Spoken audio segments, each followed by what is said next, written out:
कल आपने श्रवण किया था कि राजा परीक्षित का बड़ा सुंदर जन्म हुआ महाराज।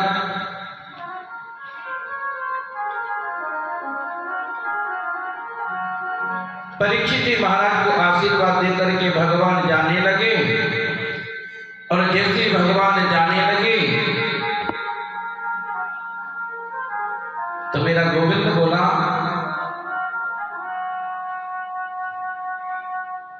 कि भैया आपकी भक्ति से, आपकी तपस्या से मैं खुश हूं, इसलिए आप कुछ न कुछ मांगो।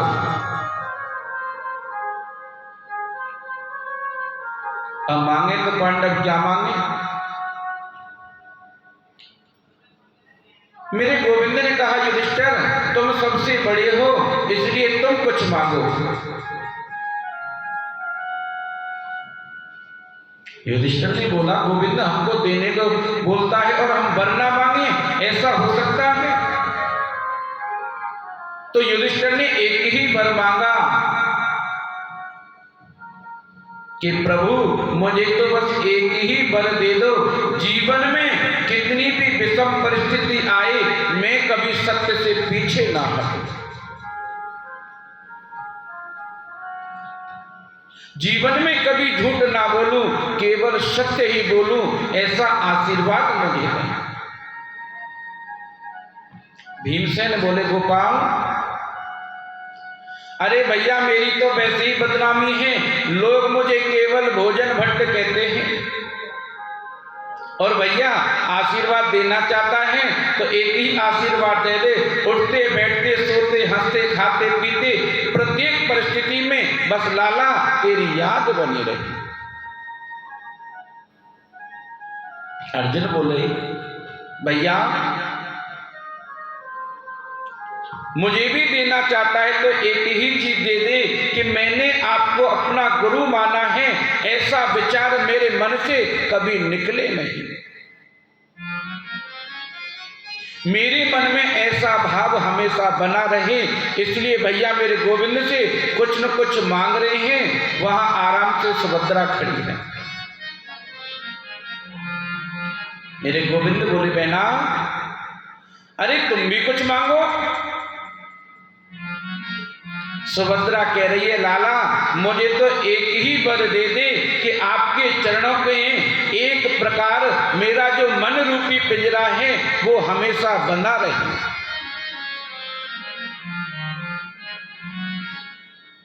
मेरे मन रूपी हंस आपके चरण रूपी पिंजरे में आज ही जाकर फंस जाएं, क्योंकि प्राणों के निकलने के वक्त अवरुद्ध हो जाता है कंठ, फिर आपकी याद कहां आती है भैया।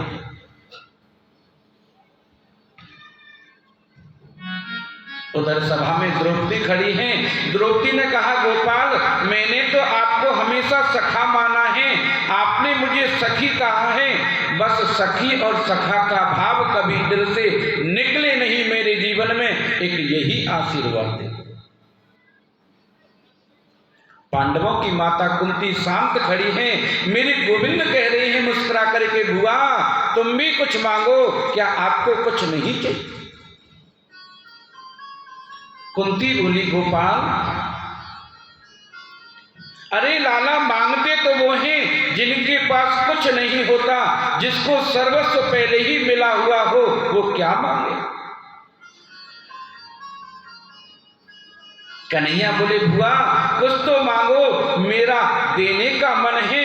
सो कुंती ने तुरंत अपनी साड़ी के पल्लू को आगे कर लिया और कहा देना चाहते हो तो गोपाल एक ही वर दे दो, विपदः संतुष शाश्वत तत्र जगत गुरु, कि लाला मेरी जीवन में विपत्ति पर विपत्ति आती रहे, एक विपत्ति दूर न हो जब तक दूसरी विपत्ति आ जाए, मेरे जीवन में दुख पे दुख आते रहे। मेरे गोविंद बोले बुआ आज आपने पहली बार मुझसे मांगा और मांगा तो क्या मांगा? सो मेरे गोविंद आज आवेश में आकर के कहने लगे बुआ अब ये दुख मैं आपको नहीं दे सकता,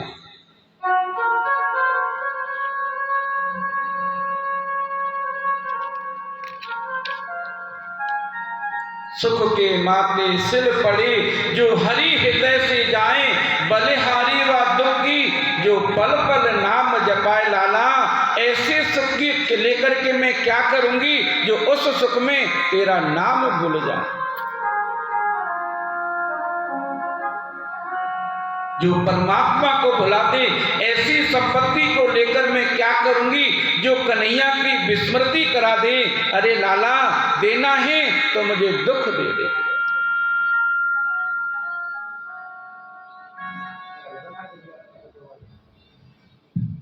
विपत्तो नैव विपत्तो संपत्तो नैव संपत्तो। विपत्त नारायण स्मृति, संपन्न नारायण स्मृति। विपत्ति को विपत्ति नहीं कहते, संपत्ति को संपत्ति नहीं कहते। गोविंद को भूल जाना ही सबसे बड़ी विपत्ति है। और मेरे गोविंद की याद बनी रहे भैया, ये जीवन में सबसे बड़ी संपत्ति है। कह हनुमंत विपत प्रभु सोई, जब तब भजन सुमिरन हो। भागवत जी में लिखा हुआ है कि भगवान के चिंतन के बिना 1 मिनट निकल जाए तो भैया उसका पश्चाताप करना चाहिए। क्यों? क्योंकि मेरा समय व्यर्थ क्यों निकला। इसलिए तो माता कुंती दुख मांग रही हैं। यदि दुख नहीं आता तो आज मेरी आंखों के सामने गोपाल क्या आप खड़े हो गए?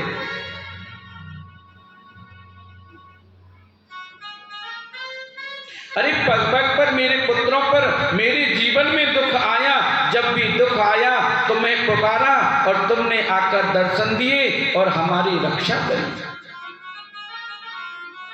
लेकिन मेरे गोविंद बोले, बुआ अब तुम्हें दुख नहीं दे सकता,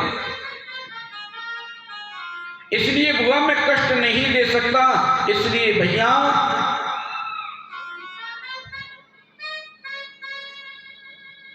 कुंती बोली, लाला तू मुझे दुख नहीं दे सकता, कष्ट नहीं दे सकता, तो एक काम कर। कुंती बोली कि स्नेह की डोरी को तोड़ दो। ये संसार रूपी स्नेह की डोरी जो है, मेरा अपना इस डोरी को तोड़ दो। मेरी पत्नी, मेरा बेटा, मेरा मकान, इस डोरी को तोड़ करके लाना। भक्त और भगवान का एक प्रेम बना रहे, ऐसा मन में भाव जागृत कर दे भैया। ये भाव मेरे जीवन से कभी निकले नहीं।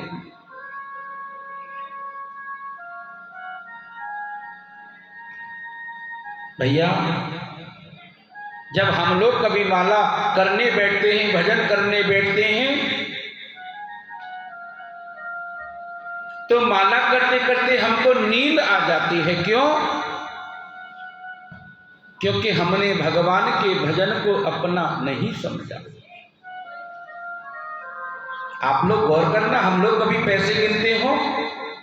पैसे गिनते गिनते कभी नींद आती है? बताओ। क्योंकि उस धन को और संपत्ति को हमने अपना समझा है। मेरी पत्नी, मेरा बेटा, मेरा मकान, मेरी दुकान, अगर इस जीवन की माला को हम सदा जपते रहें तो इस माला में हमको नींद नहीं आएगी भैया। और भगवान की माला को फेरने बैठे कैसी नींद आती है? इस संसारिक माला को फेरने इसलिए बैठते हैं भैया क्योंकि इस संसार को हमने अपना माना है। इस संसार को हम लोग अपना मानते हैं।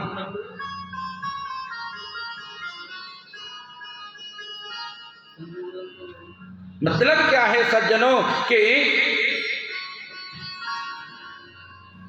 बेटे को अपना मानते हो, पत्नी को अपना मानते हो, धन को अपना मानते हो, फिर भगवान को अपना क्यों नहीं मानते?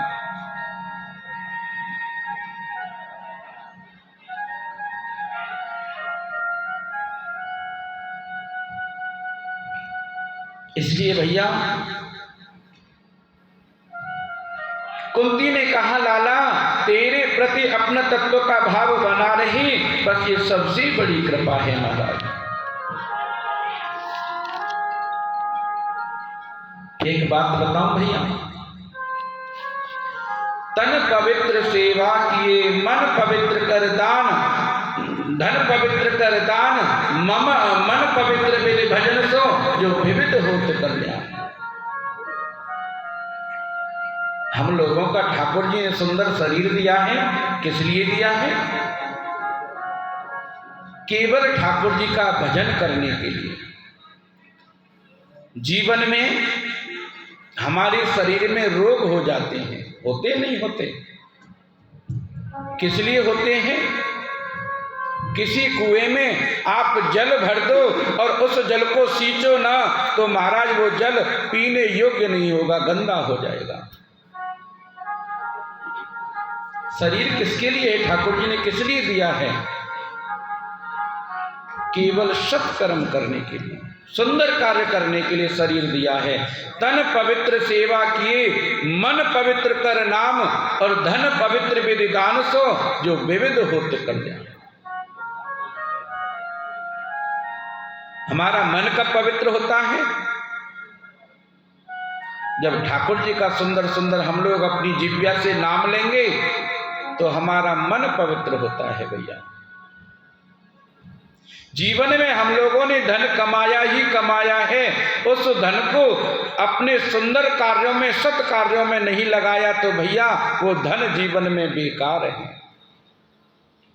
आपने गरुड़ पुराण सुना होगा। गरुड़ पुराण में लिखा हुआ है कि कोई पूर्व जन्म में हमने कोई ऐसे अच्छे कार्य किए होंगे जो इस जन्म में हमको धन मिला,